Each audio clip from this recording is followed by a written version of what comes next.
Good afternoon, and thank you very much for joining us. Our United Kingdom is in the midst of the fastest growth in COVID cases that we've ever known. Previous waves of the pandemic didn't have a single day with more than 100,000 new cases reported. One day last week, we had 200,000 people test positive, and the latest figure today is another 218,000, though that includes some delayed reports. So anyone who thinks our battle with COVID is over, I'm afraid, is profoundly wrong. This is a moment for the utmost caution. But our position today differs from previous waves in two crucial respects. First, we now know that Omicron is milder than previous variants, so while hospital admissions are rising quickly, with over 15,000 COVID patients now in hospital in England alone, this is not yet thankfully translating into the same numbers needing intensive care that we saw in previous waves. Second, thanks to the fantastic national effort to get Britain boosted, we now have a substantial level of protection, higher than any of our European neighbours, with over 34 million boosters administered, including in England, reaching more than 90% of the over 70s and 86% of the over 50s. And so, together with the Plan B measures that we introduced before Christmas, we have a chance to ride out this Omicron wave without shutting down our country once again. We can keep our schools and our businesses open, and we can find a way to live with this virus. But the weeks ahead are going to be challenging, both here in the UK and across the world. There is no escaping the fact that some services will be disrupted by staff absences. But we've been working through Christmas to prepare for this wherever possible.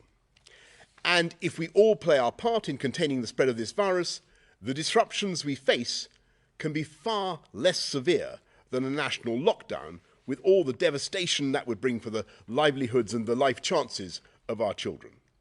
So, the government is acting to protect critical national services, to keep supply chains open, and fortify our NHS to withstand the pressures ahead. We've identified 100,000 critical workers in areas from food processing to transport to our border force, and from the 10th of January, we'll be rolling out lateral flow testing for all these workers, available on every working day. We'll be sending testing kits directly to these organisations and liaising with them on the logistics. We've asked qualified teachers who have left the profession to come back and help fill temporary absences, and I want to thank them and all teachers, parents and pupils for taking the precaution to test yourselves and to wear a mask in the classroom, enabling vital face-to-face education to continue. We're increasing NHS capacity by building on-site Nightingale hospitals, as well as creating 2,500 virtual beds where people can be safely treated at home. We've bought more antivirals per person than anywhere else in Europe. Those are the tablets which reduce your chances of going to hospital once you've caught COVID. We're mobilising our volunteers, the emerging territorial army of the NHS, and we're working to identify those NHS trusts which are most likely to need actual military support so that this can be prepared now. As our NHS moves to a war footing, I will be recommending to Cabinet tomorrow that we continue with Plan B, because the public have responded and changed their behaviour, changed your behaviour, buying valuable time to get boosters in arms and help the NHS to cope with the Omicron wave.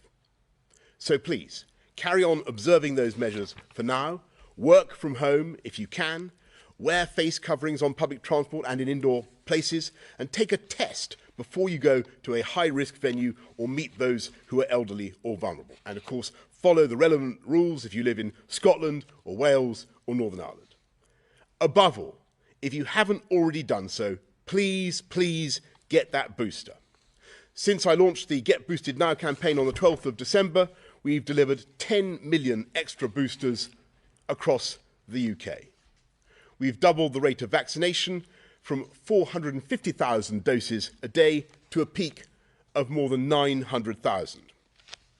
We matched the NHS's previous record day and then beat it again and again, and we met our target of offering a booster to every eligible adult a whole month early. The freedoms we're able to maintain in the teeth of this Omicron wave have been made possible by the number of people getting boosted. And I want to thank again everyone who assisted in this extraordinary national effort over Christmas. Our GPs and their teams, pharmacists, everybody in our fantastic NHS, the thousands of volunteers, the ingenious initiatives of local communities like the one in Redbridge Town Hall, which vaccinated 1,700 people on Christmas Day. And every one of you who has come forward and done your bit by getting jabbed. But there are still almost 9 million people eligible who haven't had their booster. And it's absolutely heartbreaking that as many as 90% of those in intensive care with COVID have not had their booster. And over 60% of those in intensive care with COVID have not had any vaccination at all. People are dying needlessly because they haven't had their jabs and they haven't had that booster. And there are 2 million booster slots available this week alone. It's already the case that to travel to some countries, you need a booster to be considered fully vaccinated. And it's likely that within weeks, this will increasingly become the norm. So, if you haven't done it already, get yourself boosted this month.